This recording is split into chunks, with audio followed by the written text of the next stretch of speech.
Log on, tune in, find out. Another good idea from Cambridge.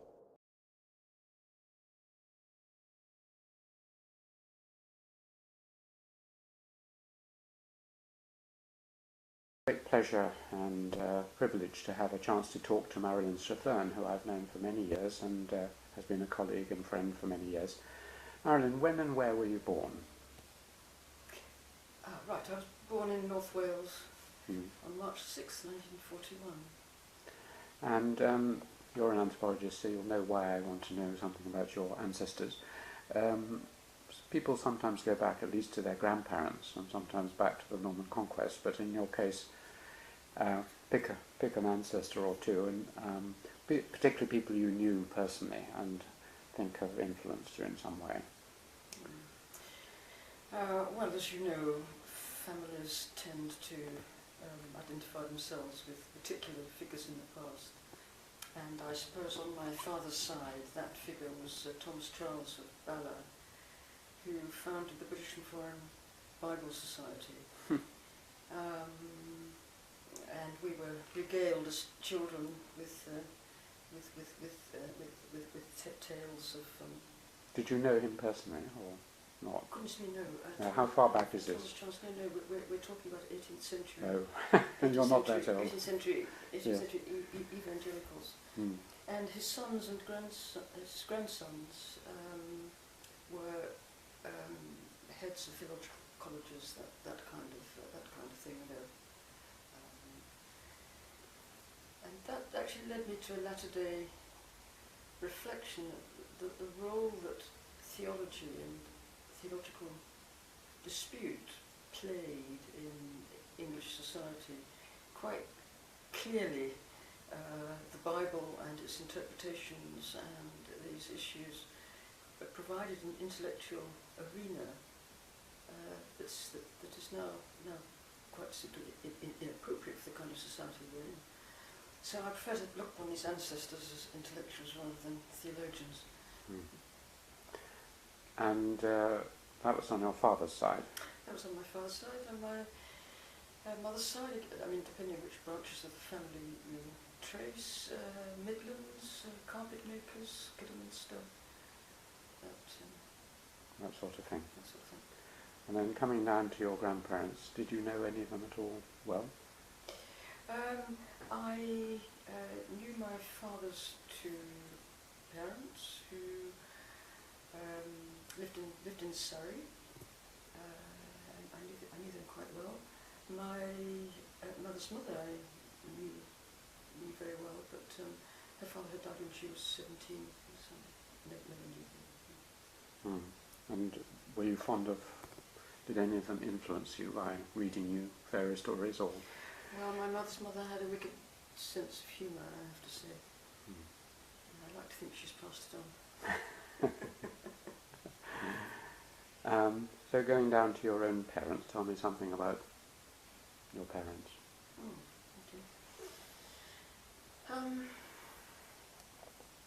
My father should have been an academic, not unlike the person I really got to know best in Mount Hagen, who I also thought under other circumstances should have been an academic. My father should have been an academic.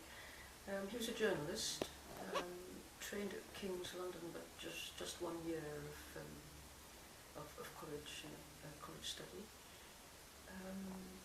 Worked for the Manchester Guardian. Worked for the News Chronicle when it was published in Manchester. And then when the News Chronicle collapsed, as it did, and it was a liberal paper run by Cadbury's. In fact, I was sitting next to a Cadbury the Monday before. No, it was at the ceremony for new benefactors to the university. I stood next to a Cadbury. I very mildly talked about the passing of the News Chronicle, but to me it was a huge trauma. It was in my first term in Girton, and my father was suddenly out of work and so forth, and the Cadburys had made no pension provision. They had always said we'd look after you. Of course, they did until the paper collapsed. And he then went on to the Telegraph, which didn't reflect his views at all. doesn't describe him. He was very much influenced as a boy by a neighbour whose passion was natural history. And in those days, of course, collecting butterflies was a mark of interest, an interest in natural science, not a trespass on it. And he had built up an exquisite collection of butterflies and moths and other insects, all of which were classified according to the Royal Entomological Society's classifications. He also bred moths. He bred two kinds of oak-egger moths, one from the south of England and one from the north of England, to show the environmental effects of soot on trees. And in fact, I have a very distinct memory of these. Before the days of flexible plastics, there were nonetheless a kind of cellulite material, and I remember these round cellulite columns sitting, filled with privet leaves, sitting in the bath with oak-egger caterpillars crawling all over. And in fact, we even had to take them away with us on holiday in order to keep these things fed. He had a huge knowledge of ornithology, which of course was observational, not collective, which included a rather nice domestic interlude. Because robins have territories, they become very possessive of their territories, and therefore can get very familiar with other beings that live in them. And for two or three summers, where I lived in Petswood, which is near Orpington, it was one of the railway lines that ran all night, so my father was able to get home late at night from his work. For two or three summers, my father trained robins to come and take from his fingers fishermen's maggots, and they're little short little worm. Well, they're maggots, they're not worms, maggots. And you'd hold them with fingers, or even you could even hold them in your mouth, and the robin would come and take them. I mean, that was a domestic side to what was really quite an extensive and knowledgeable interest. He was very knowledgeable, my father, and a tale hangs by that. But that doesn't describe him either.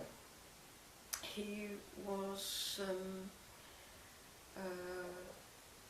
fascinated by Darwin, by Darwin's family. Erasmus Darwin as well as Charles built up a large compendium of literature, read in evolutionary, and I still have a number of his biology books, read in evolutionary theory, was expounding almost till the day he died. I think my mother said he was explaining Gould to her. Stephen Jay. Stephen.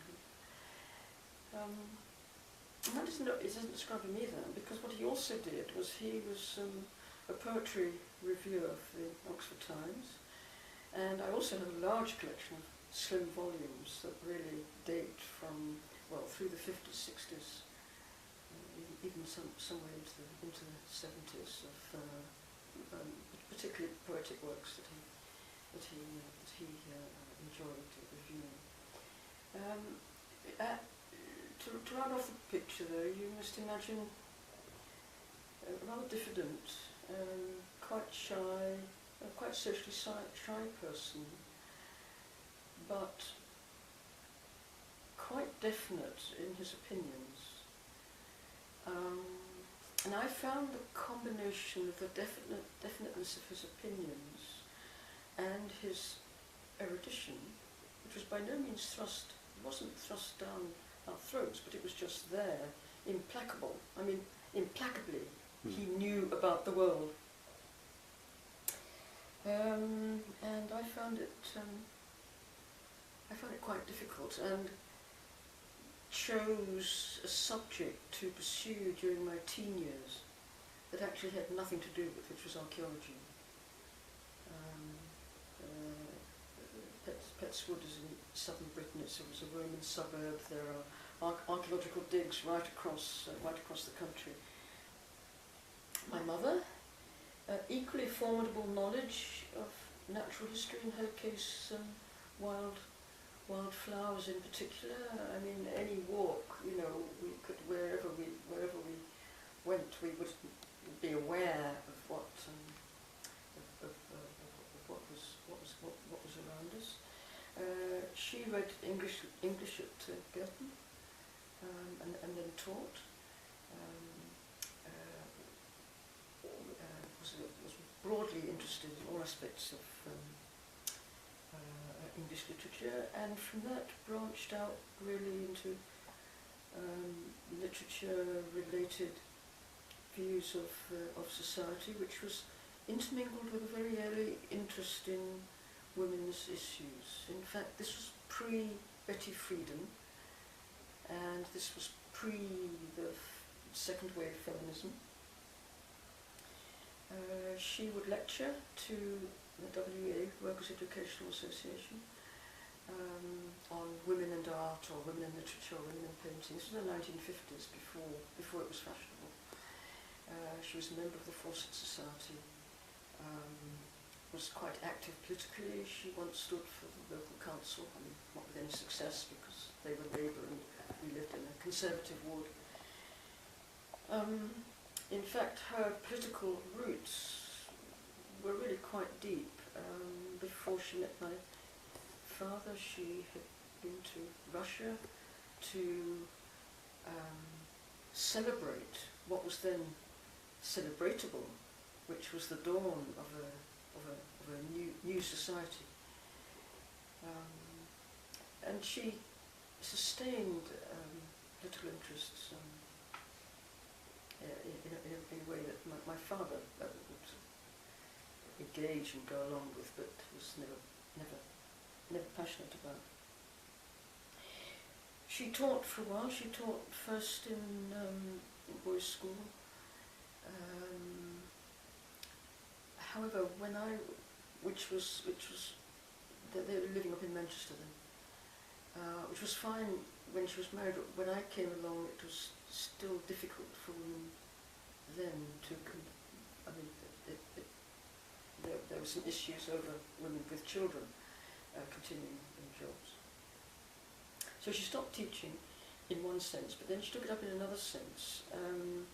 She gave classes at Maidstone Jail, for example, because they were living in Kent by then. She did correspondence courses with merchant seamen. And what I remember most vividly is she marked O-level English. And our summers were also marked, but quite apart from the Okega moths, by accompanying my mother, who would take the exam scripts down to the bottom of the road, because down to the bottom of the road where we lived, and across the road was a large National Trust wood. Wonderful, in fact, for us children to play in. And she would choose somewhere, this was when we were little, and she would choose somewhere nice and shady to mark her papers, and we would go off and do whatever we wanted to do. Or else she would take them into the garden. But her consistent marking, I do also remember that very vividly. Her interest in women's issues and politics and internationalism led her to be a member of various branches of what one could lump together as the international women's movement. She was also a great believer in the Commonwealth, and in fact I think she'd been very proud of me the other day when the Papua New Guinea High Commission asked me to represent Papua New Guinea at the celebration of the 60 years since the change of name from British Commonwealth to the Commonwealth of Nations.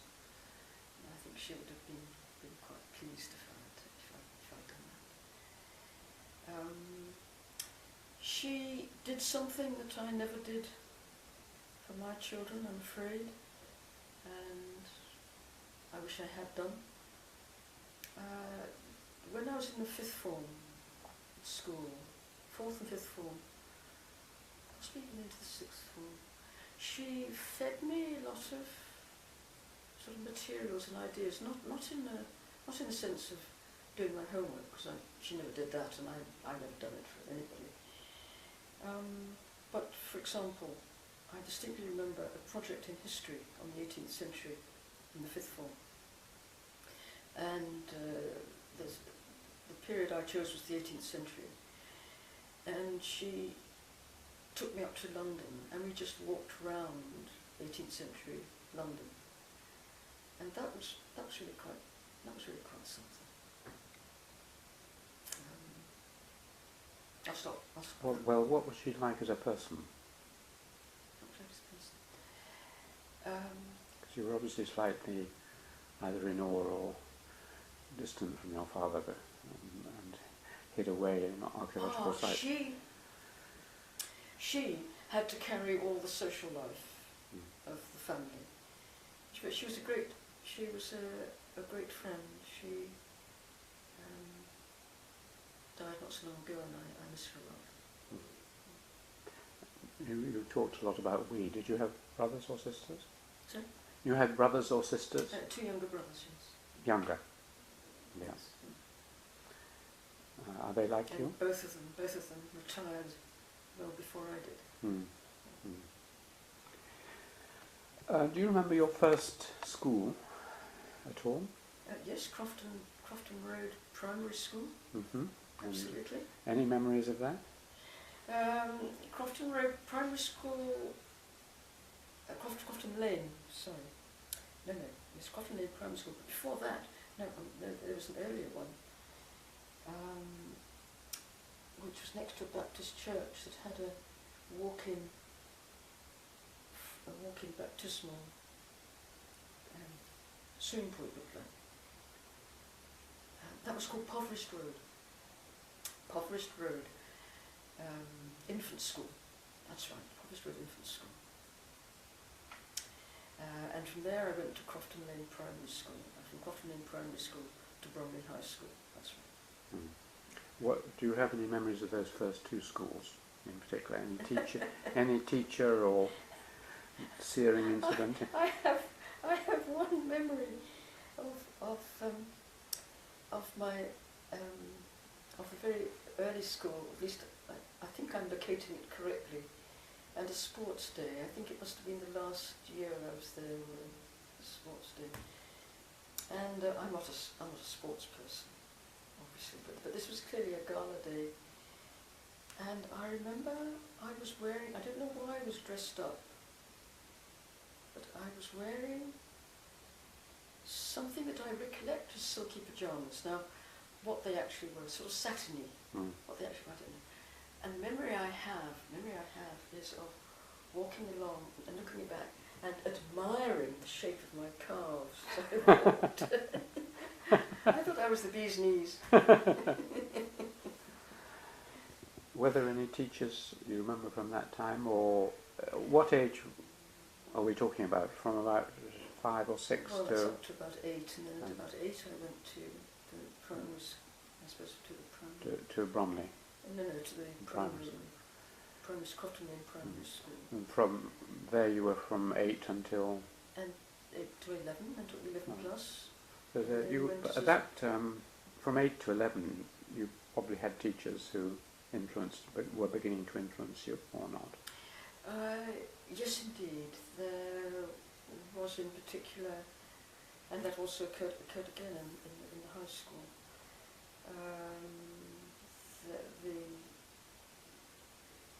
The teacher we had in our last form, because of course it wasn't by subject, it was by forms. But I'm not a great great one for thinking of genealogy in that sense and who's influenced me and so forth. That's not really sort of the way I think. So, although I have distinct memories of being quite inspired by several of my high school teachers in geography, in English, in history. This is Bromley. Bromley High, yes. It's a GBDST school. You were at that school from 11 From 11 to 18. 18. Well, not thinking genealogically then, in terms of subjects, what subjects were you beginning to get excited about between 11 and 18? Archaeology, obviously, but... Well, archaeology, of course, was at home. So, yes.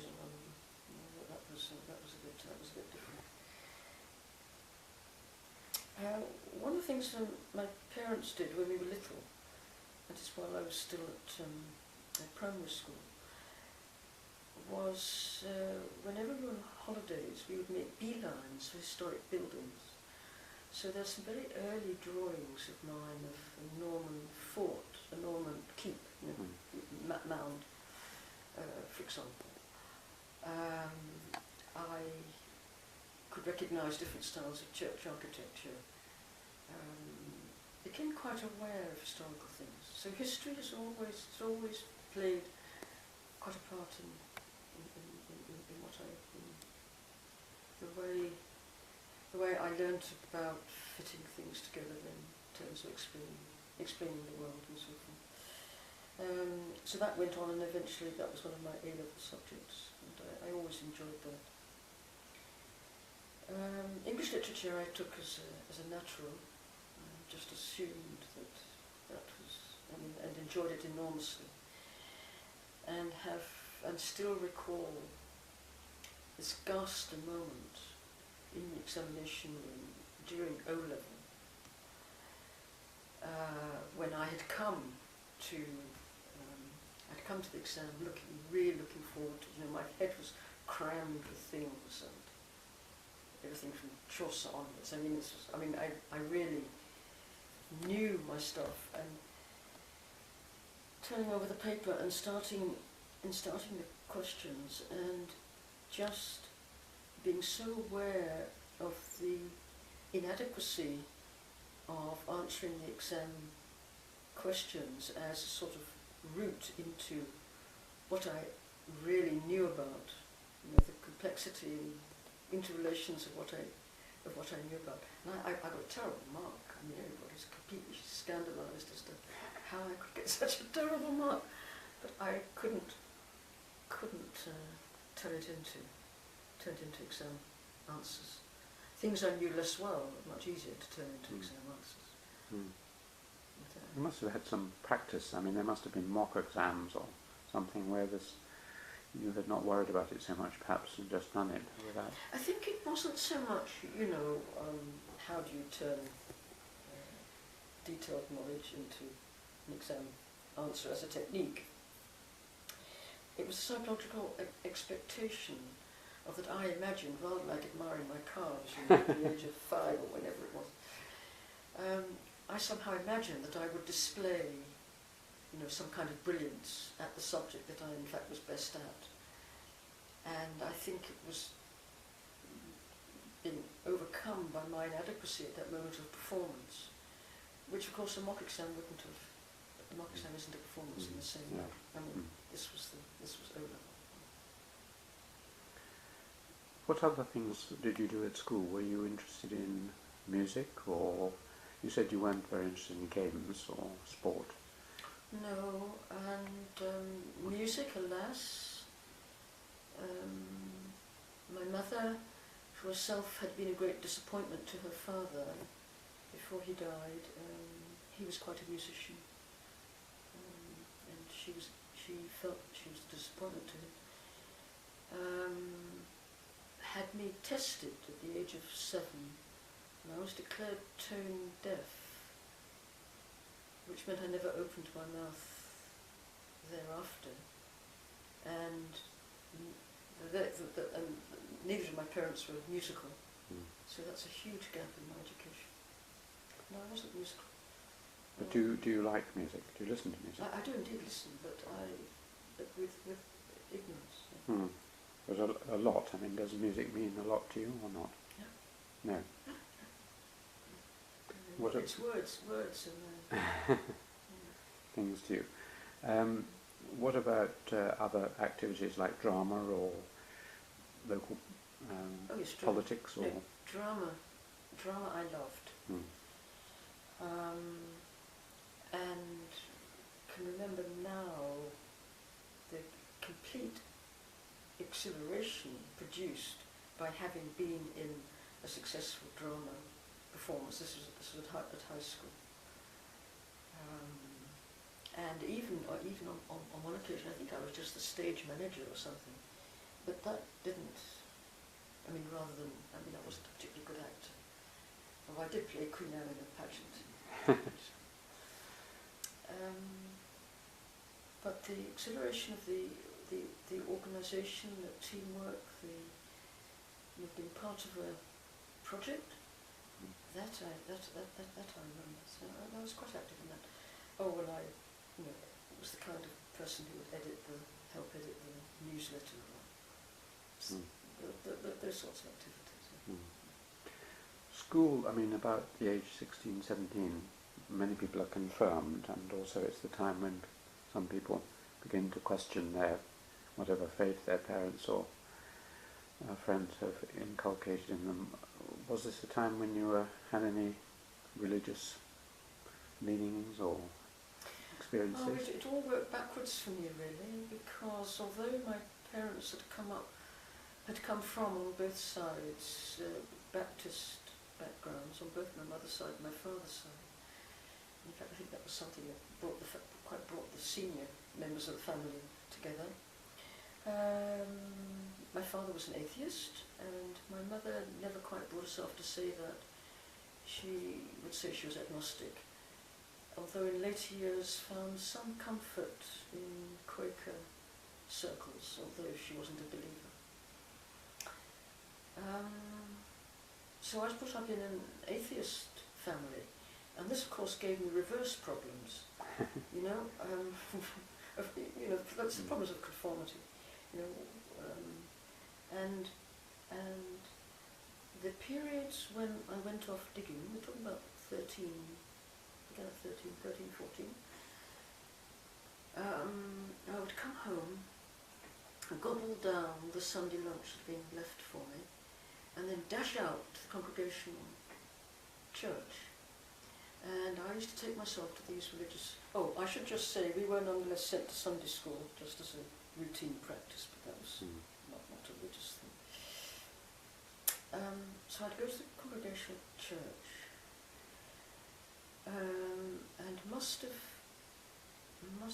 gone for 18 months or 2 years, something like that.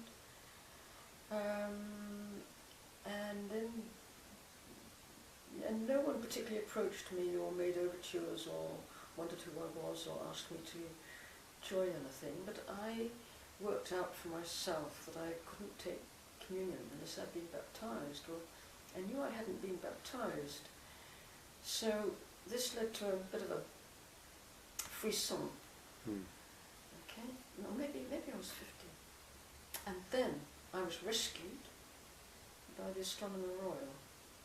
Fred Hoyle gave the Wreath Lectures, and Fred Hoyle gave a vision of a universe, a descriptive vision of a universe that did not require a deity. And of course I had been looking for some reason not to take the plunge of associating myself with the church. And Fred Hoyle was the reason.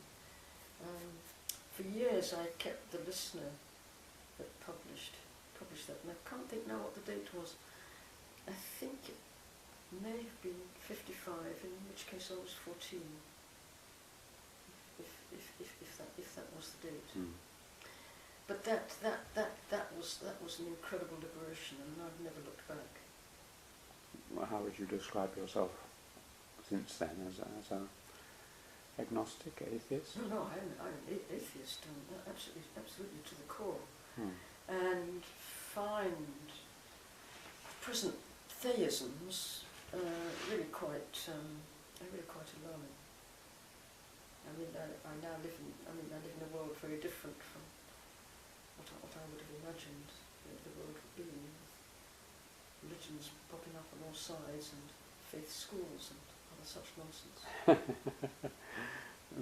And what do you think? I mean, I've often not talked to a lot of scientists, and we get round often to Richard Dawkins' views and so on, that science and religion are incompatible and so on. Is that?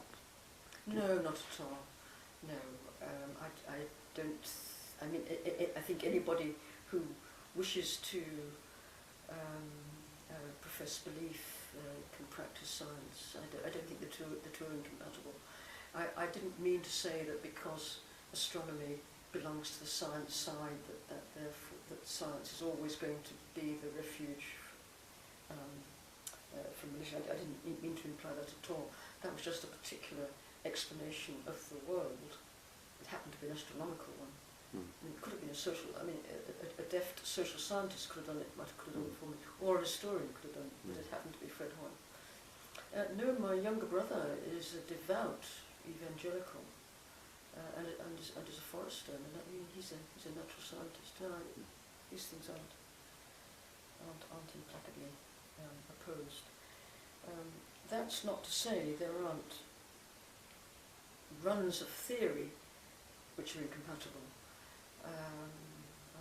Evolutionary theory and Darwinism, for example, because it touches on the origins of how we come to be what we are, quite clearly are challenging for religions that also propose to account for the origins of what we are, although there are religions that aren't interested in this question. Christianity certainly is. So there are areas where there is conflict. I wouldn't want to generalise. So. I mean, you would have noticed that quite a lot of the most interesting anthropologists have often been Catholic and sometimes often Jewish and so on, and sometimes puzzled me how they could both be anthropologists and Catholics at the same time, as it were. Has that ever struck you as odd, or do you think, like science, it's just different spheres? Or do you think it might, some people say it actually helps, that, I mean, I'm sure that Evans Pritchard and Mary Douglas and others would say that it would give you more sympathy and understanding of religions around the world. Well, supposing I turn that question around the other way and asked, what is it then that I substitute for religion that might have the same effect on my intellectual life? And I think I would say an interest and love of institutions. What institutions? An interest and love of institutions. Yep. Because I suspect that those aspects of religion that inspire social scientists are indeed those aspects to do with the ecclesiastical organisation of religious life, as it were, regardless of what belief systems are involved. And if you were to look for a counterpart to that in my own life, I would say that I've always liked being in context where there was organised life around me. I like being in hospital, for example. I find that very relaxing. It depends, of course, what one's in for, but I'm not frightened by the notion of institution as such. I enjoy departmental life from the organisational demands that it makes. I've obviously clearly been very much a college person and have enjoyed being in an institution at that point. So that's where I think in my own life I might echo where people with the religion might find some inspiration for being interested in how people arrange their social relations. Is this the same as ritual? Because a lot of, particularly the Jewish people I've interviewed, say that, of course, dogma and the intellectual side is unimportant in their lives. They are secular Jews, but the rituals give a pattern and meaning to their lives. Is that really what you're talking about, the patterning of life through symbolic elements of it, or is it the social relations of the institution that really appeal to you, being part of a team? I think it has to be both. And what is, or what I've found about the ritualisation, I suppose, particularly in college, but also elsewhere, or aspects of it. If my mind slides over to bureaucracy, it goes off on a different tangent. But if we keep to the benign rituals, like for example having a seminar at 5 o'clock on a Friday afternoon, then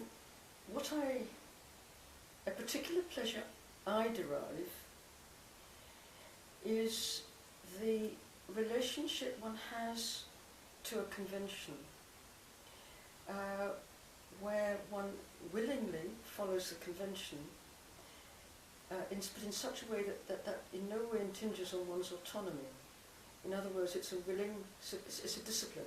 It's a willing submission to a convention for the pleasure of the convention. But at the same time, one is conscious of oneself very much. It's not that one disappears underneath the conventions, but on the contrary, one is an active participant. And I've always found, the relationship between person and office, which is what I discuss in this contribution to Cambridge anthropology, a natural source of intellectual pleasure. I mean, something that I enjoy managing. I've interviewed a lot of heads of houses, and some of them rather ritualistic colleges like Trinity or John's or King's or whatever, and they have to preside quite a lot of Christian services, and most of them are atheists or agnostics. I ask them if there's any conflict, and they don't seem to find much. Now, you must have to do the same thing in Girton, presumably. I mean, you are in chapel services where you have to look as if you're half believing this.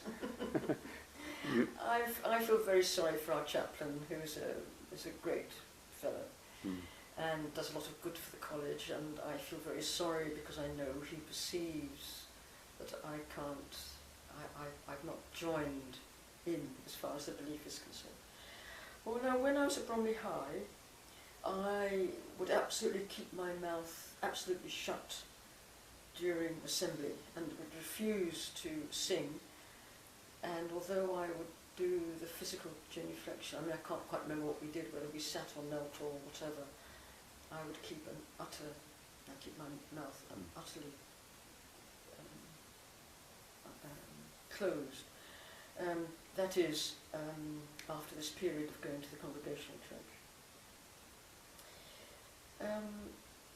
But coming in and on other occasions, funerals, I suppose, would be the most frequent occasion in which I would be in church.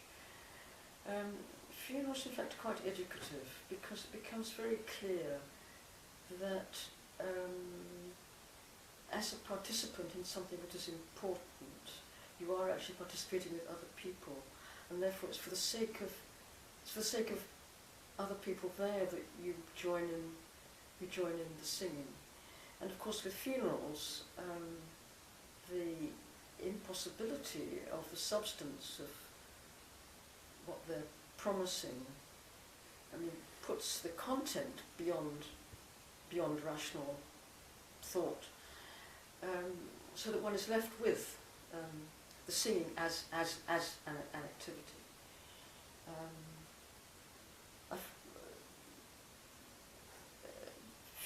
Funerals that minimise that kind of collective participation are very unsatisfactory. when it became clear that in college I would be in chapel quite a lot, although again I think I disappoint the chaplain. I'm not there as often as by no means as often as I could be. It seemed to me that for the sake of college, it was important just to play one's part, and I didn't sit there anguishing over the content of what is being said. So I have no need to for explicit resistance. It's just not relevant. Well, let's get on to university. Your mother had been at Girton, so was it natural that you applied to Cambridge and went to Girton? Was that? Well, of course, in those days you could apply to both Oxford and Cambridge, and in fact I got in at Somerville as well. And had I gone to Somerville, would have read history. But so I applied to both places. It wasn't that Girton Cambridge was the place, but of the colleges, Girton, Newnham and New Hall, that was the choice.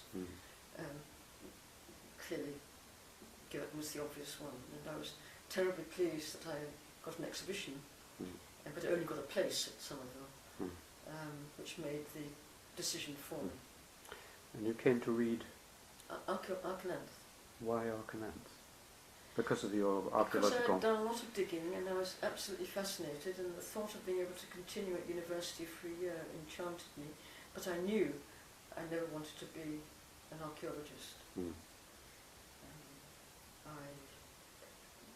We had done the 18th century, I seem to have done a lot of, and we read Rousseau, in translation of course, and I became quite carried away with sort of notions of society and what a society was and how it didn't fit together. You don't really like the genealogical approach, but I want to know who taught you and who inspired or uninspired you when you were an undergraduate here. This must have been Meyer Fortis's day? Yes, it was indeed. Well, in Girton, Girton was looked after by Doris Wheatley. Who was quite an idiosyncratic person. And I was taught also by Audrey Richards. Tell me something about Audrey. By Esther Goody. Yes. Can you tell me something about any of those that you would like to? But I'd particularly like to hear about Audrey at some point, but because you work together closely, but also Meyer and Edmund and Esther, because these pen portraits get out of sync with the life. Tell me about Meyer, perhaps to start with. Was he a good teacher, a lecturer, or a colleague, or how would you describe him? Well, now in my mind, Meyer and Edmund are very much a pair, and this is what is bizarre given their histories. But I think they're a pair precisely because what was exhilarating as a student at that time was having them dispute with each other, and that open dialogue, or the knowledge that they disagreed, but that both were interesting, really was. Yes, I would say it was. I would say it was inspirational. Edmund delivered his lectures in a very forthright, and these are things I've not thought about for years now, delivered his lectures in a very forthright and engaging way. This was the time when, talking about, I came up in 1960, so we're talking now 61, 62, and this was the time when he was bringing Lévi-Strauss to an English audience, and of course the audacity of his ideas was conveyed in the energy with which he delivered things. Whereas Meyer was a more removed, quite calm, very precise, detailed, and go back to those 2 volumes on Talency. I mean, they are, they're quite incredible works, in fact. Didn't have quite the same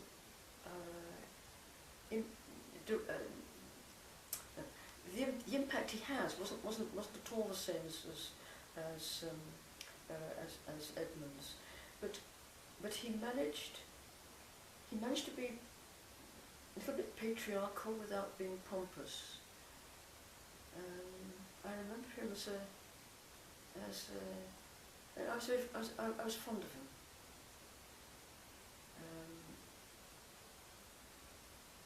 I think I was more in awe of Edmund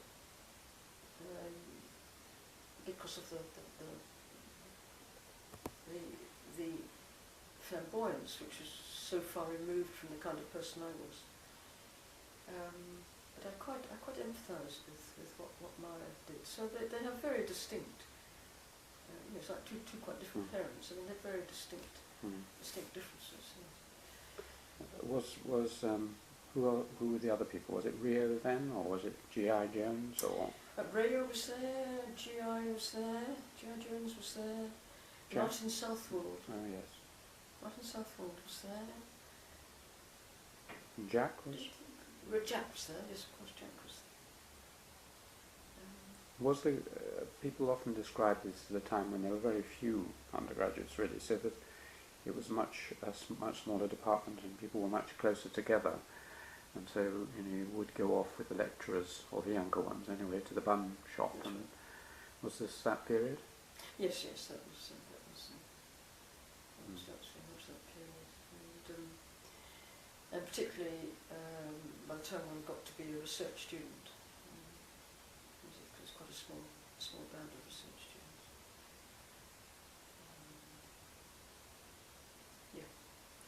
Tell who were your contemporaries, by the way? Was it Alfie Gell, or was he after? No, Alfie Was was a later. little bit later. Were there any particular? Steve Goodman, Oh yes. yes. Morris Block, Liz Kennedy. Liz Kennedy, who was at Buffalo for quite a long time. And Susan Drucker Brown, in fact, when he came back from the field. Benjamin, who was in Malaysia for years. That was others that And the other person you mentioned who was a teacher and then became a very close friend was Audrey Richards. Tell me about Audrey. He was a great anthropologist and a great person. I have to say that as a student I didn't appreciate Audrey. Her manner was dry and remote. I shouldn't say dry because I don't like I don't like other people using it, so I shouldn't use it myself. But I think by the stage that I knew her as a teacher, she was tired. She was at the end of her life. She was teaching on methods, but that was as a lecturer. As a supervisor, because she was in Newnham, she was quite wonderful.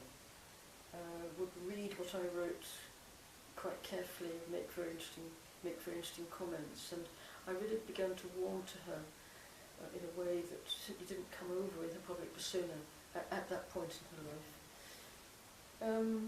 And then in 1962, it must be the summer of 62, because the summer of 61 I went digging with Charles McBurney, Côte de Saint-Bernard. Imagine summer 1962, Audrey and Edmund decided to take a troop of students to Elmham to teach them geological method. And Andrew Strathern came along as well. And I have to say that none of my experiences in New Guinea were nearly as terrifying as that. Because in New Guinea I didn't really know the conventions, or if I knew the conventions, I hadn't been brought up with them. But of course, as an English person myself, I was incredibly sensitive to people saying, go away, we're not interested, or go and look it up in the local library, or, what wasting your time, you're wasting our time, and so on and so forth. Which of course in PNG I was never told. Anyway, it was with enormous kindness that she let us use her house and make her materials available, and that what in her lectures I had thought of as kind of remoteness or lack of interest or just being dull, quite clearly had another side, which was a degree of detachment. I mean, a positive side, which was a degree of detachment from what she was and where she was, which enabled her to include, she wasn't possessive, it enabled her to include other people in her project. Very different from Edmund, who got very fed up very quickly and removed himself from what she was doing. And that detachment then translated much later into her allowing me access to all the materials, what eventually came. I mean, I'd offered just to help her write up a chapter, because she said she was trying to write up this chapter, and I offered to help. But that turned in the end, of course, to my authoring the book on Amber. So there was this generosity to her that was really quite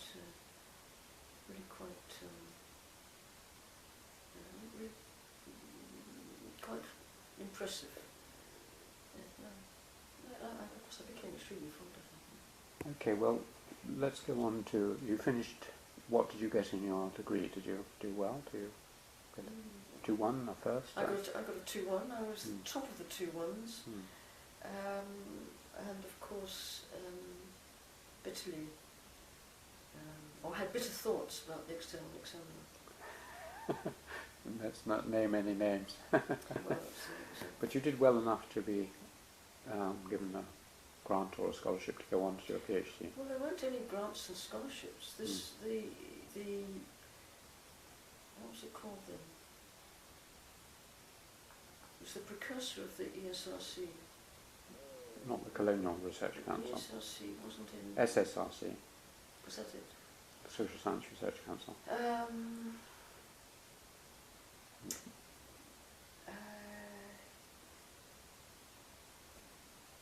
Yes, but it wasn't full. It wasn't with fieldwork funding. I mean, that must have paid my fees. But fieldwork funding, of course, one had to fund oneself. And that was another game altogether. You mentioned Andrew going to London with him. You presumably married later, did you? Or? No. We became engaged during my 3rd year, and we married that summer in '63, just after I graduated. There must have been some reception at the Garden House Hotel with Audrey was there, and the goodies were there, and Maya was there, and Edmund was there, and Edmund discovered that one of my doctor's cousins had in fact, he was a doctor, treated him during the war, so that was, I've been associated with him during the war, so that was quite interesting. How was it you chose to work in New Guinea then? I mean, long way from Elmdon. What made you decide to do that? And there wasn't anyone in the department, presumably, who knew much about New Guinea either. Apart from Rio. Oh, Rio, yeah. But you weren't supervised by Rio, were you? No. But dutifully went to his lectures. Well, I think we're in the realms of apocryphal stories now, not memory. Because the story in my mind is that it wasn't West Africa. Or it wasn't it was as far away from West West Africa. Africa at large. Yes. It was also the case that the New Guinea Highlands were gradually being opened up, and there were one or two anthropologists who, the sort of very early reports from the Highlands. Because of course the Highlands weren't discovered until 1933, and then the war came and they were closed down and there wasn't much access. So in the early 60s, they were still fairly recently opened up, as it were. And who was appointed your supervisor? Esther Goody was always supervisor. Well, the tape is just ending the first hour, so let's get on to your PhD in a moment, okay?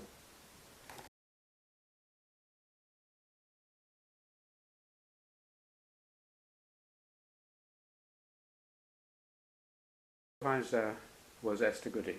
That's right, yes. I thought you were trying to get away from West Africa. Good. That was a good point. Oh, but of course, in getting away, one can then be very happy to also to have connections. Tell me about Esther.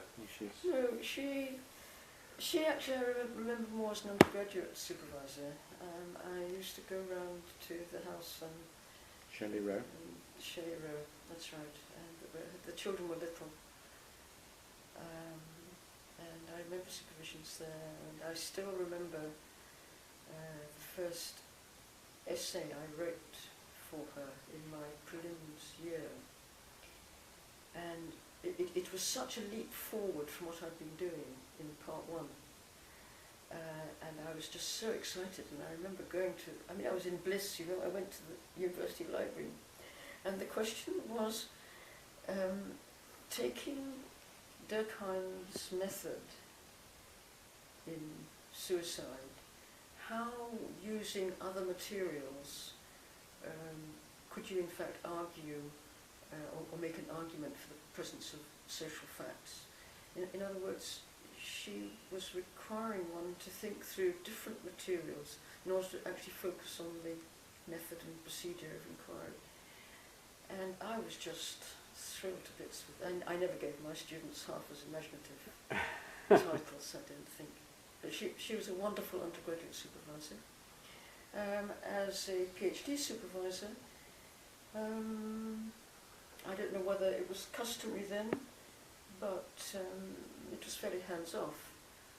One was left very much to one's own devices, although she steered and guided as much as she wished, I'm sure. But I was also appointed a field supervisor, Paula Brown. Oh yes. Who was in Canberra at that point, ANU. And in fact she was field supervisor to both of us. And so Paula obviously took the place of supervision in the field. So there was an extensive pre-field work training course that you went through at that time? I was married in July and we set sail in November or December? November? Yeah. So Andrew had waited that year, so he must have occupied himself in that pre-field year, but I recall that it was reading and preparations and personal preparations for Papua New Guinea. Nothing on methodology, really. No. And what was the subject of your research? I'm asking you questions to which I know some of the answers, but for the wider world, what were you setting out to investigate? Well, this was where the West African roots showed themselves, because Esther was interested in sibling order and the effects of sibling order on achievement, and being firstborn or secondborn or whatever. And I thought that I would investigate this in relation to cash crops, because I knew that coffee had been introduced into, well, of course, pitching up in Hagen itself and realising that coffee indeed was, this was 1964, coffee was getting off the ground, but wasn't very widely, it was grown, but it was, you know, hardly embedded in local practices.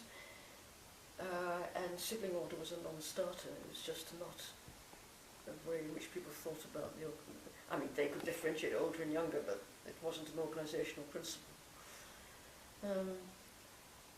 But that didn't matter. It was a good topic to get me there. And once there, of course, I studied what was in front of my eyes. Yes. Do you remember the first arrival in a village or where you mainly worked? Well, we were both very naive, and luckily it took quite some time to get to the final place where we were going to have a house built. I do remember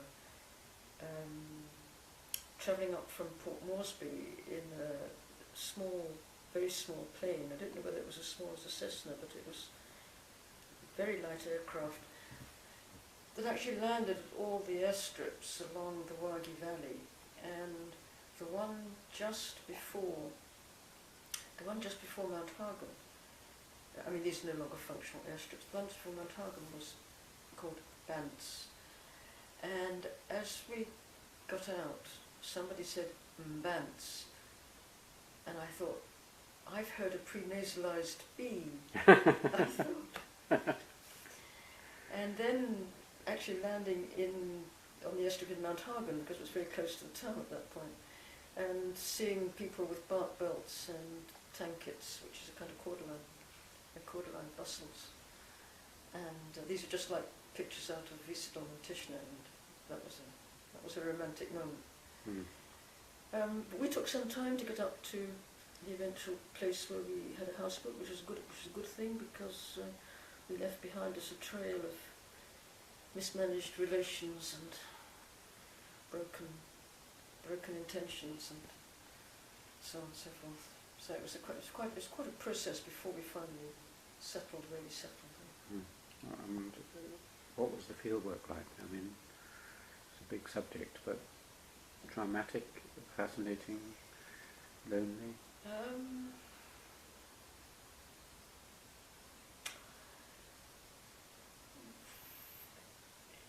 The place was spectacularly beautiful.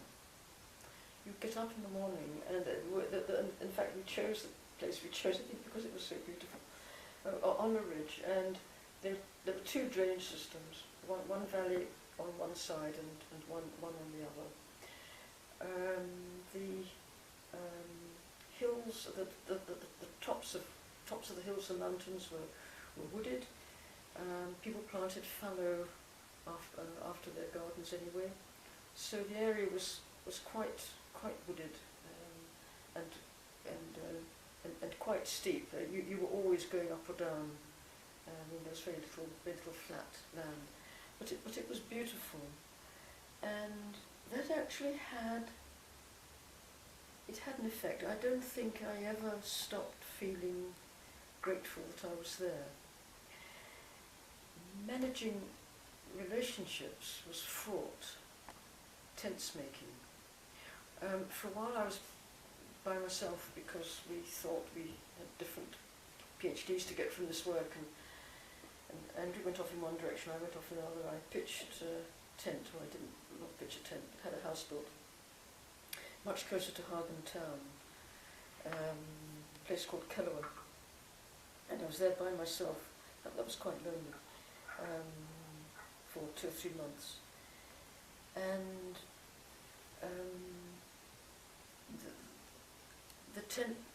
the tension manifested itself in indigestion. And after the evening meal, which and perhaps that was a fault, I would allow myself the period of the evening meal, about an hour, to sort of withdraw and have a bit of time to myself. but it would invariably end with me lying on my camp bed on my stomach to try and get rid of indigestion. What were you So- eating? Yeah, maybe that didn't help. Maybe you weren't eating some indigestible substance, No, cassava no, or I don't think so. No, it was because I was tensed up. tense, and actually removing myself probably increased the tension rather than reduced it. But at any event, at the original field site, which is a place called Bourg, we had a sort of open kitchen, and people would, we put money into the cash economy by buying food, and we always had more food than we could eat, so we had a sort of open kitchen for people who came and sort of ate with us and so forth. I loved walking, and I loved setting off to see people, but of course people don't live in villages. Everybody has their own homestead, so the chances are you would pitch up at somebody's house and they wouldn't be there either. I mean, they'd gone off and visited somewhere, so it's quite frustrating in some ways. But managing the demands that were made was quite difficult. But no, I loved it. And what came out of it? I mean, if you'd like to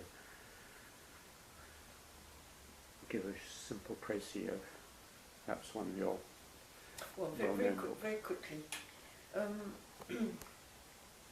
One of the things that was going on very publicly, this was 65, were local courts, dispute settlement arenas.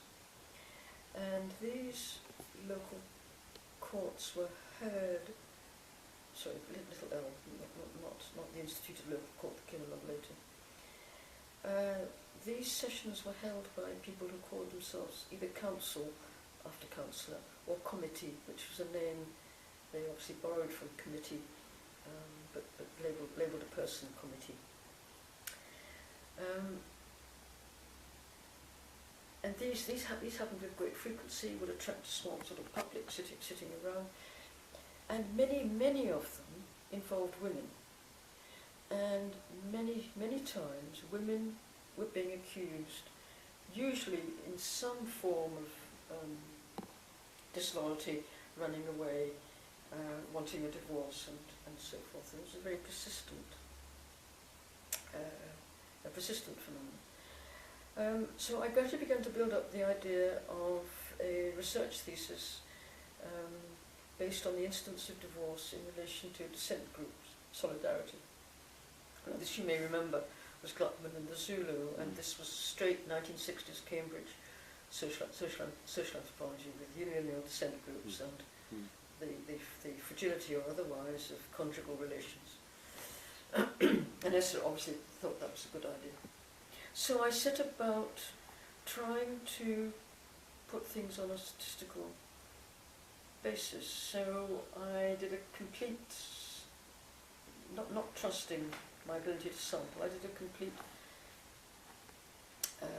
count of marriages according to people's life histories within the set of clans that we were most closely associated with, and recorded marriages and deaths and widowhood, obviously remarriages, had to make a decision as to what was and wasn't a marriage, of course. I mean, that comes prior.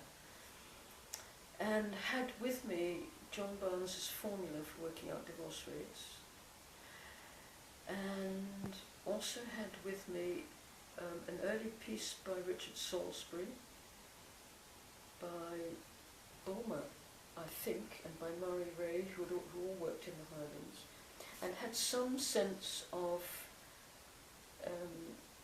the marriage rates in other societies, and assumed that my thesis was going to be about the high rate of divorce as against the strength of the unilateral descent group. It took me a couple of months to complete this survey, which of course was very interesting because one learns an awful lot of other things as well, and then to compute it and then to try to use Barnes's different types of divorce rates to work out some kind of something on which I could make a statement. Very pleased that I was doing a little bit of statistics because I had wept over the counting machines in statistics in part 2. I wept, I mean wet tears dropped on these counting machines. You know. And when I did, the results were completely uninteresting. I mean, just not interesting. Then I suddenly realised the phenomenon I had been observing. I had not been observing a high divorce rate, or indeed particular anxiety about divorce. I had been observing what I later learned to call gender ideology. I had been observing the fact that women, going from one clan to another in marriage, of course, have to be blamed for what goes wrong between the clans. I mean, it's a structural dynamic, if you like. And that was the beginnings of my interest in gender relations, although of course it wasn't called gender then. One had to talk in terms of sex roles, or relations between the sexes. Women in Between published in, I mean I've said this elsewhere, I don't need to repeat it. Women in Between published in 1972, it doesn't have the word gender in it. I first came across that term, actually the year before, I think it was 71 or 72, in a book by Anne Oakley. But that's what it was. I mean, that was the start of my interest in male-female relations. What became gender issues. What was the core of the argument of women in between, or? Women in Between was really an assessment rather than an argument. An assessment of how one might think about including women in a description of social life. When you were dealing with the lineaments of society that quite clearly privileged men in terms of their membership of groups, their activity in ceremonial exchange, their prominence in warfare, and all the rest of it, yet where crucially men and clans depended upon women. I mean, men even depended on women for display, and one of the great problems I think men had is that in their displays and all their finery, who were they displaying to? They were displaying to women who weren't worthy of the display, and there were all kinds of dynamics like that. And you were dealing with women who half believed what men said, but only half believed, and actually, although circumscribed, led lives of their own, and had ways of dealing with things. So it was less an argument, more an adjudication, I think, and more of a how do you set about describing a situation like that? And moving on to another of your famous books, with a nice title, The Gender of the Gift. Was that related to this theme, or was that an entirely different kind of either description or argument? Well, The Gender of the Gift really, in a way, unwrote Women in Between. Women in Between had been very much concerned with social dynamics, perhaps one can put it. But even when it came out, it was already theoretically, well, let's put it this way, it was very much of its time. And in the intervening years, with the whole wave of post-structuralist critique and ways of thinking about ideology, to which Edmund, of course, had a contribution, to ways of thinking about ideology with the emergence of Marxist anthropology, with the emergence of a feminist anthropology that included recourse to literary studies and a whole range of other humanities disciplines, quite clearly the kind of description that I produced for Women in Between simply wasn't adequate. And The Gender of the Gift was an attempt to rewrite the basis upon which I had produced Women in Between. It doesn't go about proclaiming that is the case, but that was always in my mind. What it does is survey a lot of the literature across Papua New Guinea, and it draws on a whole area. Some it neglects, but it draws on several areas across Papua New Guinea, and attempts to come to some attempts to work through a mode of description that was, to my mind, the solution to certain problems in gender analysis. Sometimes, people say, "Oh, what is the individual?" Or, what do you mean by indirect and direct exchange and so forth? Would you define it? And my response has to be, it's not the definition that matters, it's what is the problem to which that was the answer. And the problems to which the second part of The Gender of the Gift is the answer are there in the first part. And there are 4 chapters, chapters 3 to 6. And one by one, they take up different aspects of what was then quite hotly debated in the feminist literature. Takes up aspects of economics and labour and exploitation. It takes up public and domestic domains and prominence in politics. It takes up ritual, so forth.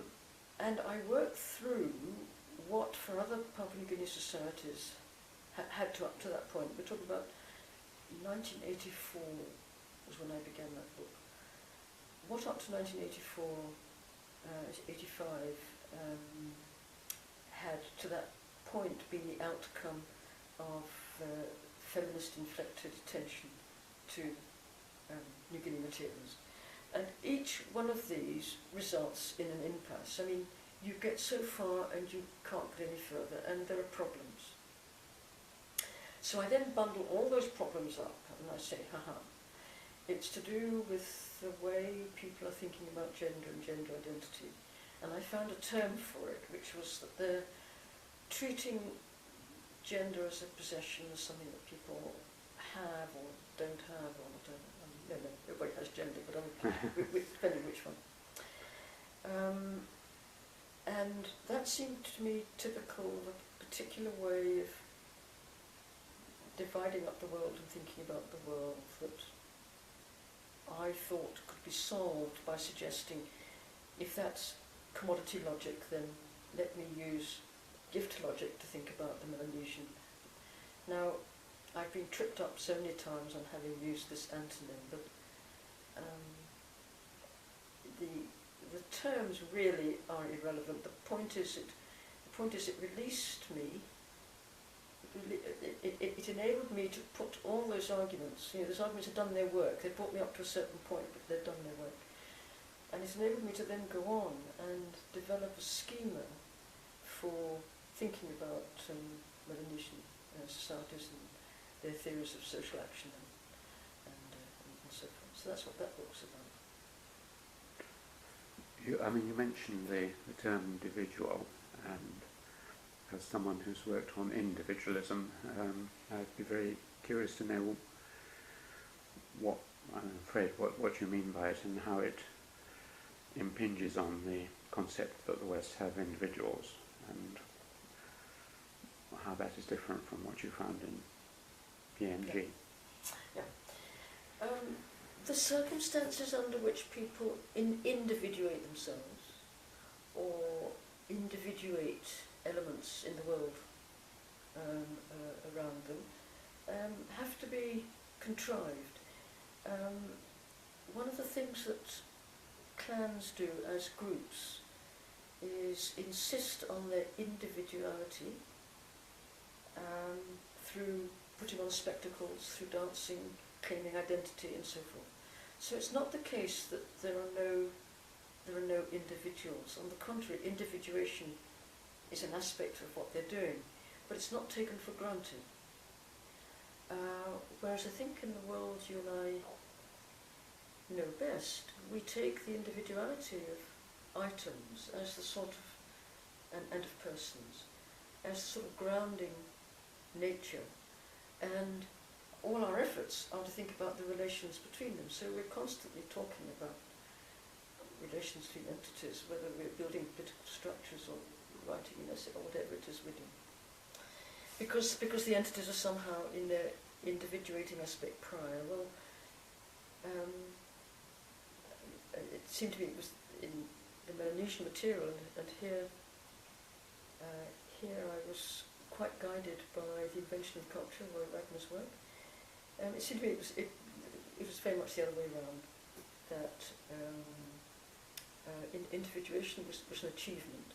So the big man, the individual big man was absolutely the achiever, which was what big manship was about.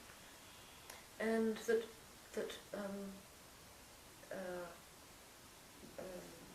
what that was cut out of, or what that came from, was a state of non-individuation,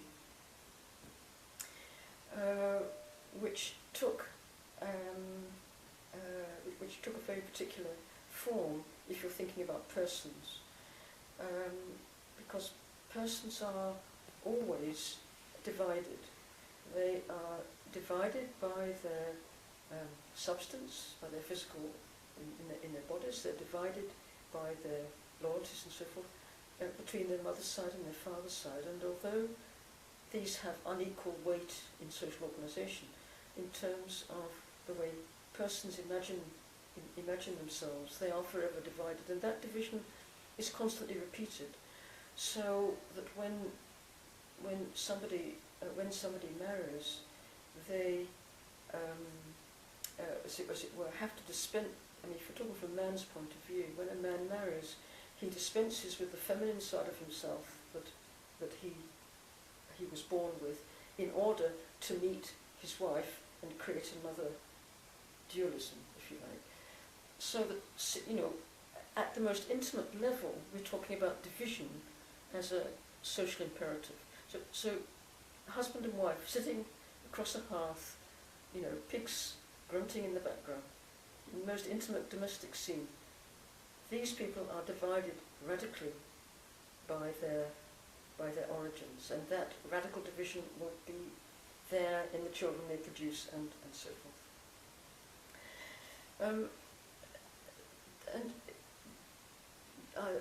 I borrowed individual from Marriott, simply as a way of talking about how people are imagined as always composed of distinct entities. That was Fascinating. You've written quite a lot of books. Do you enjoy writing, and how do you write? Well, I was going to, before you began your questions, because I thought this encounter might be very different from what it has so nicely been. I thought I was going to actually preface my remarks by saying I've had several interviews recently and have come to the realization that actually talking is a completely different activity from writing, and that when I'm asked to talk about what I write, I fail. I fail over and over again. Now, some people can do it, some people can't. A bit like when I had my portrait painted at Girton, the painter, Daphne Todd, lovely person, painted by colour, used a very tiny paintbrush,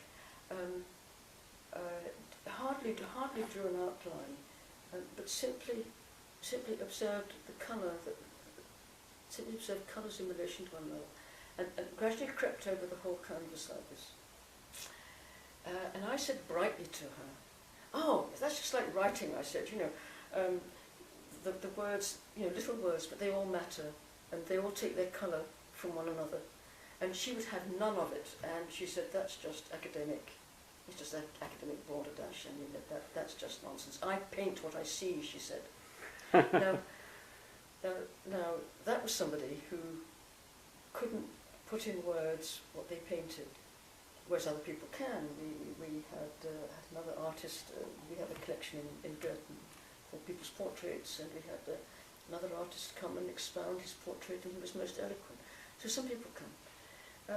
Well, in the same relation to painting, writing is such an important activity of mine, and has such a distinct part in my life.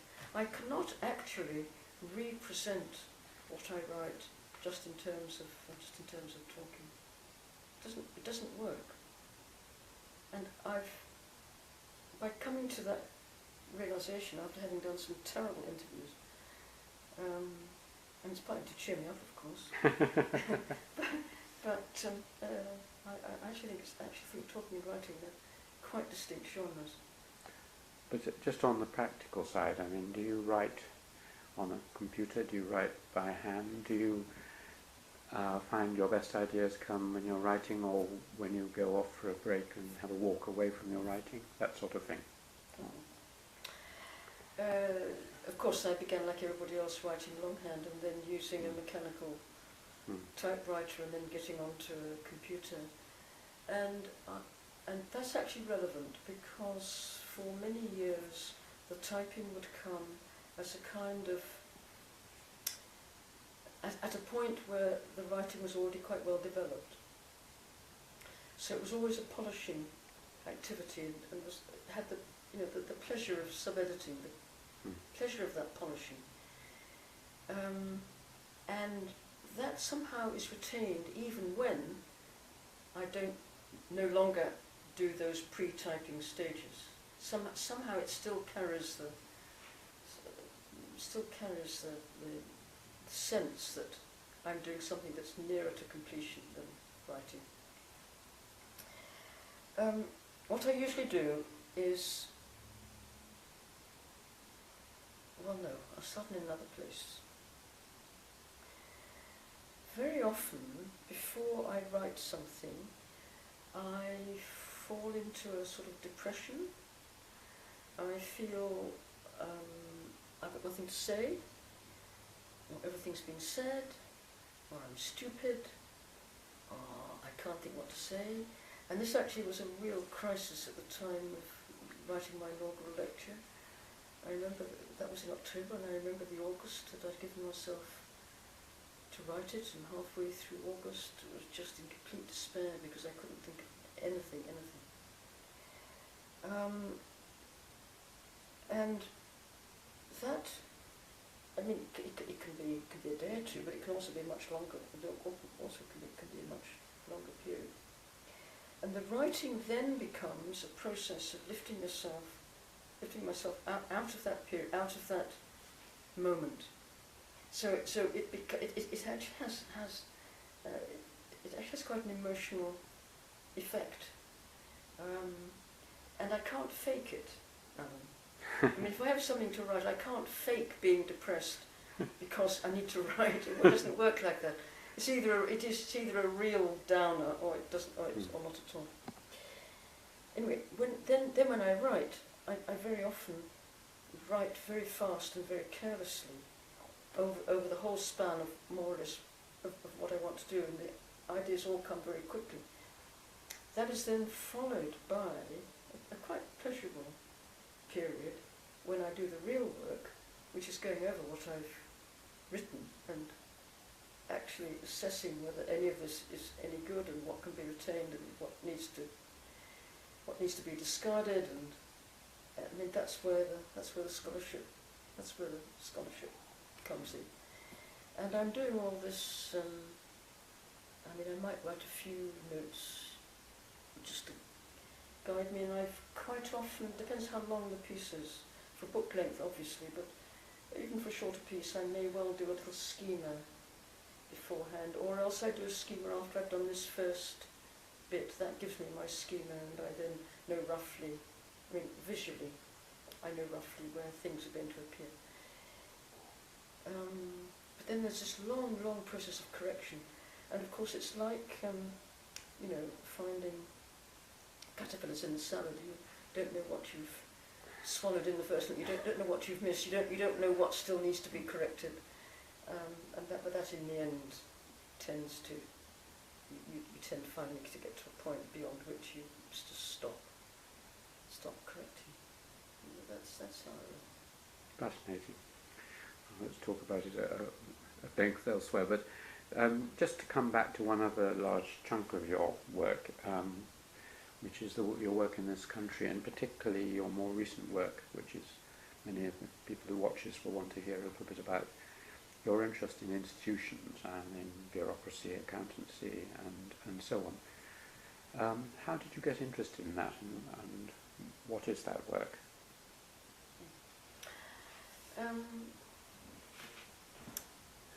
That really began at Manchester,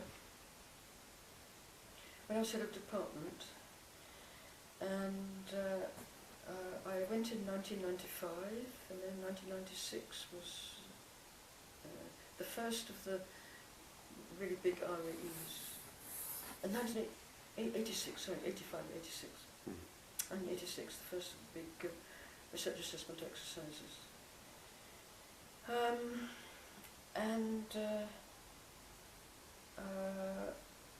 I was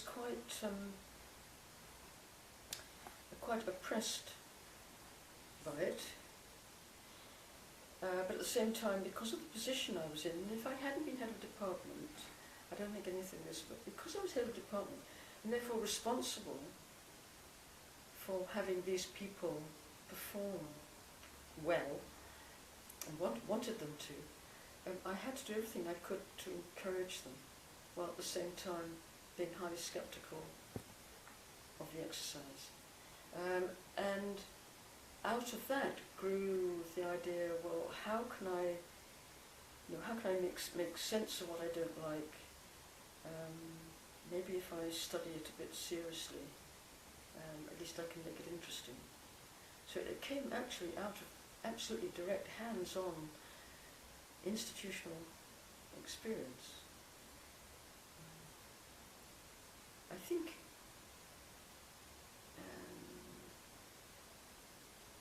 I think that also meant that I remained naive in the sense that I didn't have the knowledge or the facilities to put things into a historical or political perspective as people from other disciplines might have, and I was always driven by a sense that criticism was what this year. And I think that's a bit naive. But I've been really taken aback at the extent to which the few pieces I've written on audit have been picked up all over the place and across many disciplines. Extraordinary. How would you account for it?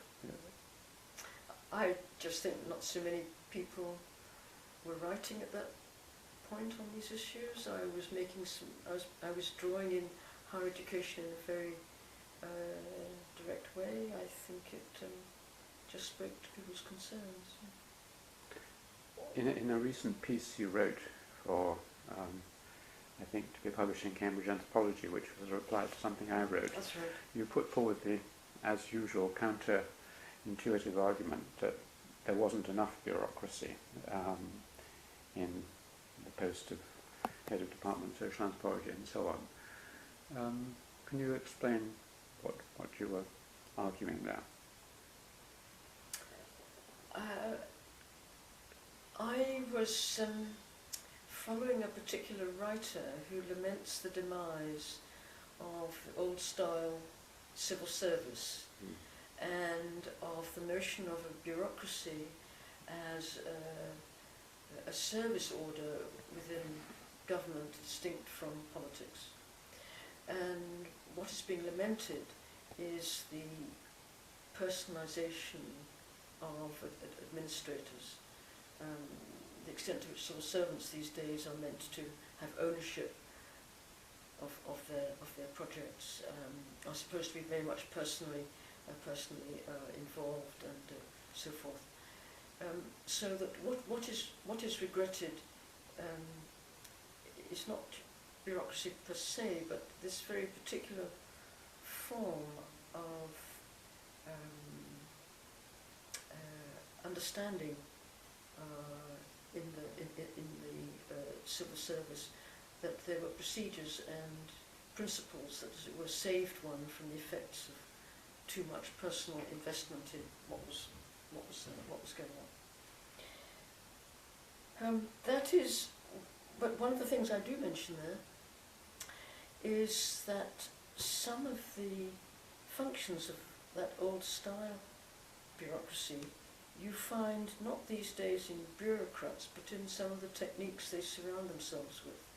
So one of our problems in the current era, when we feel oppressed by what we might call bureaucracy, is not so much the activities of individuals, but it is the kinds of programs that are set up that we have to conform to. So, for example, the head of department has constant sort of pro forma things to be filled in, where only certain answers to questions will do, because otherwise the machine just throws them out or whatever. And I think this is a new. Well, one shouldn't be evaluative about it, I'm sure, but it's certainly a new way of dealing with process and procedure. Let's turn to a more cheerful subject. You mentioned the painting of you, and I know that although music doesn't seem to be very important to you, you did write a book about body art in New Guinea, and so obviously aesthetic things and painting has meant a lot to you. No, indeed. My mother would take me round art galleries. Yes, no, I got some training in. But how do you come to write the book on New Guinea, body painting and art?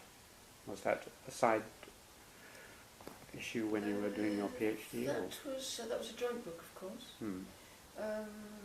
The first and last. It was quite difficult jointly. Peter Ucko, University College. Yes. Was starting up a series on art. James Ferris wrote on Nuba, for example. And basically commissioned us to do it. And I actually, in 1967, undertook some fieldwork dedicated to photographing aspects of people's decorations. We've only got 20 minutes to go, and there's so much more, but I'd like to just touch on some of your institutional activities. Talking about art reminded me, of course, that you were assistant curator of the Museum of Archaeology and Anthropology. How long was that for, and when was that? Well, I mean, this is a sign of how things were. I received a letter while still in the field, saying, this was Geoffrey Bushnell saying, when I returned. I'm not sure who the letter was from. It was from Maya. Would I be interested in the post of assistant curator? So I said yes. So immediately on return from the field, I took up that position, and the arrangement was that I would be in the museum 4 days a week and would write my thesis 3 days a week. And that was very good training. I mean, I only ever had 3 days a week to write, so it meant I used those 3 days. Do you enjoy being curator? I did.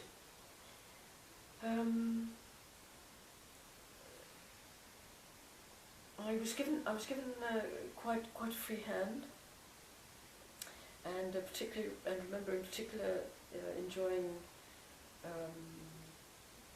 revamping the New Guinea collections, which are quite notable. I did, but the reason I hesitated is because actually the best memory I have is sitting in the office, and the office had the afternoon sun, and just feeling tired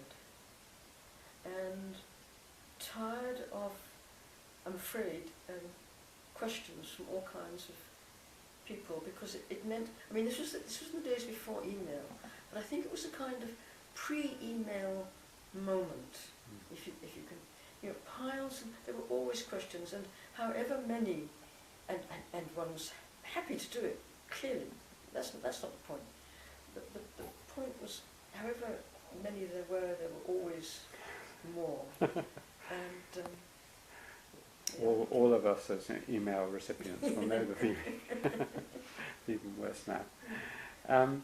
You then went on and there were other bits of your career. You were Director of Studies at Trinity, and you were Junior Research Fellow at Trinity, weren't you? Or were you not? No, I was actually an official fellow. It was Andrew who was at JRF at Trinity. Andrew was at JRF, yes. Yeah, that's right, one of the first in anthropology. And then you were an official fellow there. How did you enjoy Trinity? Trinity were quite wonderful. This was much later. This was in the early 1980s. I had come back from let me get the chronology right.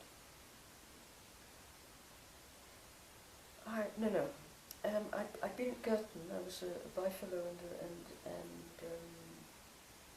an official fellow. I then went to Canberra for a period. It then became very obvious that I was going to need to divorce Andrew Strathern. I then returned. I'm just trying to take up the chronology. I then returned, and that was the time when I failed to get an assistant lectureship in the department.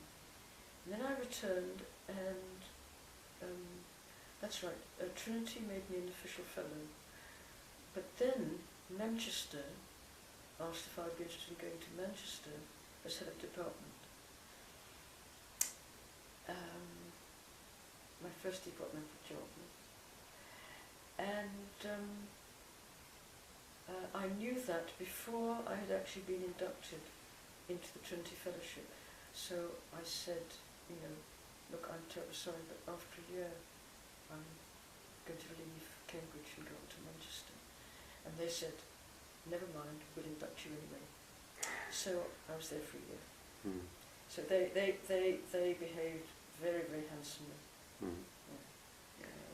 It's an impressive place, Trinity, whichever way you look at it. And tell me something about your Manchester time. You were there from about 85 to 93. 85 to 93.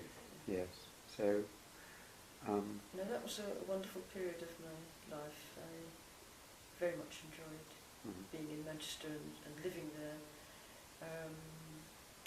The twins were little. Barbara hadn't finished her O-levels and stayed behind here in Cambridge for a while, and then came up later. No, I enjoyed that. I was an ageing person when I arrived. I was much younger when I left. You had some good colleagues there. I had some, of course the department was, I was the only woman in the department when I arrived. No, I had some excellent colleagues there, and would have gone into some very... The management structure there, I remember you telling me, was very different from Cambridge. I mean, basically you were the intermediary between the university, and so you go to a meeting, they'd tell you what you had to do, then you went back to the department and tell them what they had to do, rather than bottom upwards and having to persuade the university what the department wanted to do. Is that roughly right, or slightly oversimplified? Yes, there was a wider faculty. There was a wider social science faculty that, in effect, did a lot of the executive decisions. But that faculty was very much, a case of first time. Everybody was negotiating from the point of view of their own departments. But what Manchester did provide, which I really only realised when I came to Cambridge, was that I knew my steps to the Vice-Chancellor. I knew how, if there was anything very desperate, I knew my steps and I knew how to go to the Dean and so on and so forth. So the structure was very clear. And there's not a great deal more to say about it, but it was very clear in those days. Yes. And then you, this gives the point of contrast, you came to our department as William Wise Professor and found the chaotic rabble of hunter-gatherers that we are in Cambridge. You don't have to say whether you enjoyed it or not, but have you any reflections on your time as William Wise in the Department of Social Anthropology? Well, of course, it was a wonderful department, and I hope still is. It took me 4 years before I stopped saying, I don't know my way around this university.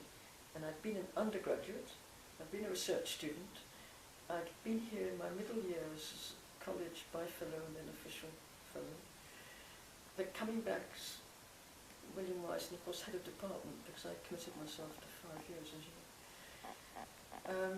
It took me a long time to feel comfortable again, and I think that's because the university is running at, it's running in many epochs. There's a monastic culture, and there's an 18th century coffee room culture, and there's a corridor culture, and there's 19th century entrepreneurialism, and there's 20th century management, and these things are all running simultaneously. It makes it a very complex place, and that sort of course keeps it creative. The complexity means there are all kinds of metaphorical corners and nooks and crannies and so forth that allow idiosyncratic procedures, or used to flourish. The department itself, I have to say that the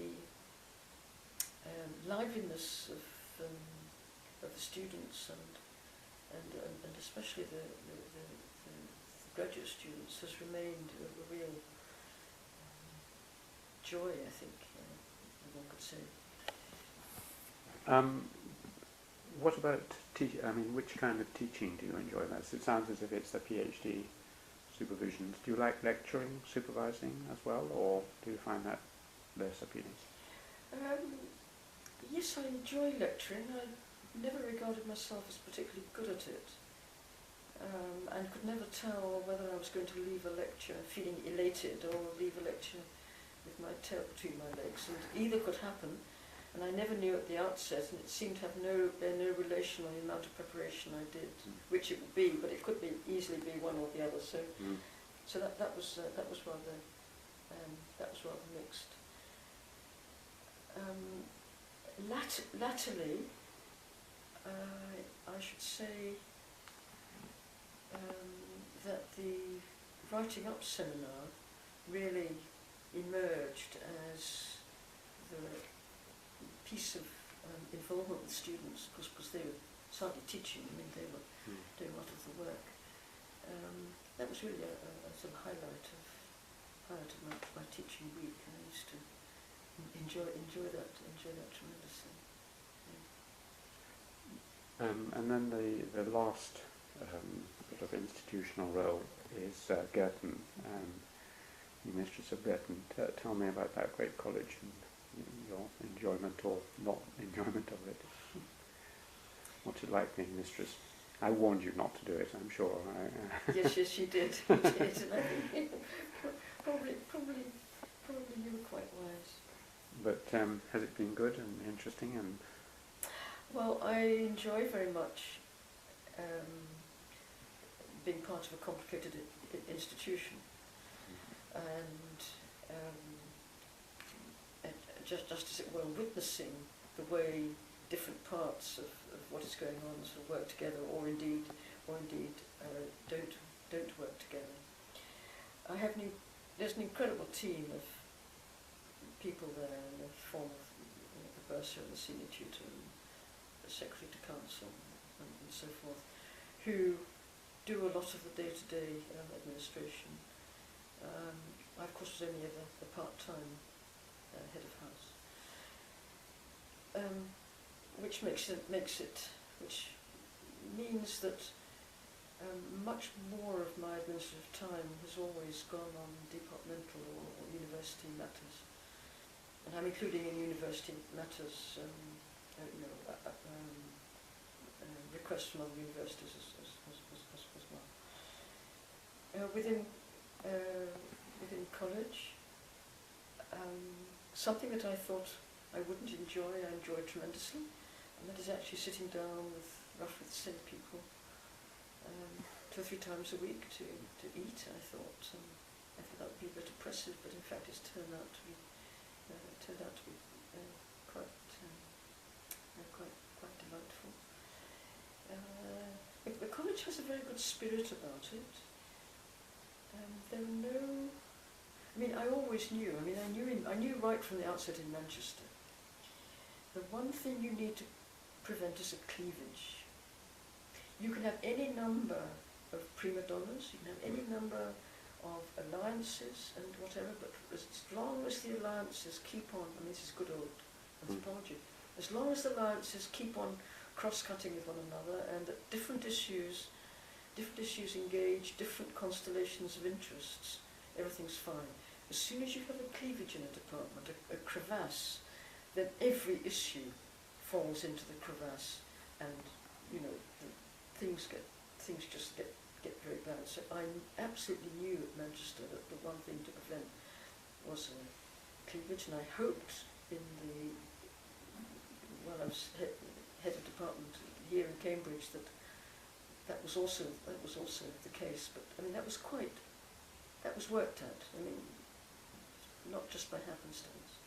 And I think it is really true of Girton that although from time to time the fellows divide themselves, and although they have to always overcome the sort of art-science divide simply because of the different kinds of demands made on people by the university, I think I can fairly say there are no divisions that split the community. So people work together very well, and as soon as and if people work together well, you can do anything. With goodwill. You can. Whether people are critical or supportive of what you want to do, there's a way of working through issues. So just keeping caretaking, keeping things going. Household management is actually very important. It's, these are little words for a task that is actually quite important. I have so many more questions, but is there anything that you would really like me to ask you? Otherwise I'll ask you my last questions. Go on, you ask me your last question. Well, one is, obviously, both you and I are just approaching our retirement. So I was going to ask you what you were planning to do. I know that you're planning not to plan to do anything particular, but is there anything you'd like to say about what you hope to do in the way of... No, I still have till September. to work. I have various invitations and commitments ahead of me. But I've been saying, in answer to that question that people ask me quite often, I do an answer that's extremely unsatisfactory, which is that want to go back over what I've been doing these last few years, because although I've carried on writing, I've not done any thinking, certainly not in my view. And I'd really like to go back at what I've been doing and think what is there worth taking forward or not. So that's a very low-key aspiration, but that'll do for the moment. And you carried out the injunction of Ray Bradbury: write first, think later. You've been writing first and thinking later. Well, I've got time just for one last little question, which is, in an article about Cambridge in a big book that came out recently, you used the phrase which the Vice-Chancellor likes, which is that Cambridge embodies the genius of scale. That's right. What did you mean by that? Yes, I'm delighted at the way that it's been picked up, and what does it mean? That everything is a kind of fractal idea, that things are... no, I simply mean that the university can go on growing larger while conserving small-scale associations in the colleges. But for as long as the colleges are the size they are sort of now, as it were, you add another college, you don't enlarge the colleges. And this structure is a brilliant structure for simultaneously being large and small at the same time. I mean, I can't think of a cleverer solution to an institution that's to do with educating people. Lovely. Thank you very much indeed, Marilyn.